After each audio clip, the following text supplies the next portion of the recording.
Right, I'm recording this now on a DJI Osmo. I have the camera set fully automatic settings. It's not long been out the box.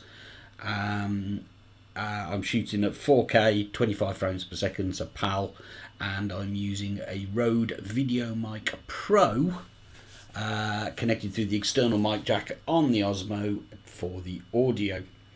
This may not seem remarkable to you, but to me it represents something of a victory. This is not my first Osmo. I bought an Osmo last week and I had no end of problems with audio synchronization. And not just synchronization, it was as far as I can tell, at the point that it writes the file to the micro SD card, it was dropping audio, skipping a bit, there was synchronization drift, all kinds of problems, including noise and all kinds of stuff. I'd done all the firmware upgrades, was at my wit's end, went onto the DJI forums and found that other people are experiencing the same problems. Here's an example of one of the issues I was having with the other Osmo. Okay, so what I've done now is I've dropped the VideoMic Pro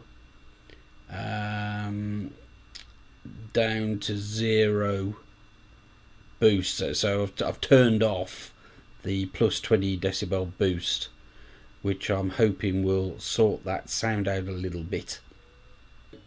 As you can see, that's just totally unusable. I couldn't see a fix for it online. I convinced myself that in fact the camera was faulty, so I bought mine through Amazon. I'm an Amazon Prime member, so I think that made it a little bit easier. A replacement camera arrived a few hours ago. I've done some basic testing on it. It's this camera.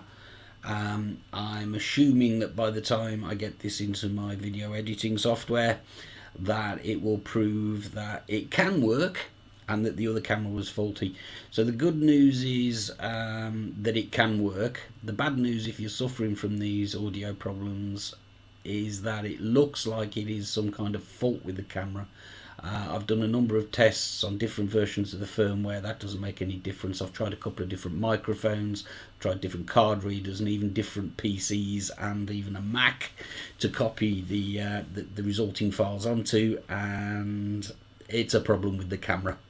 So if you are suffering with the kind of issues that I showed you a few minutes ago, then probably you need to replace the camera. I'm going to post this on the DJI forum where some of the customer reps have engaged and are trying to understand the issue. But if you're struggling with the same problem as I was and feeling the frustrations, then I hope this is of some use to you. Changing the camera appears to have resolved the problem for me for now.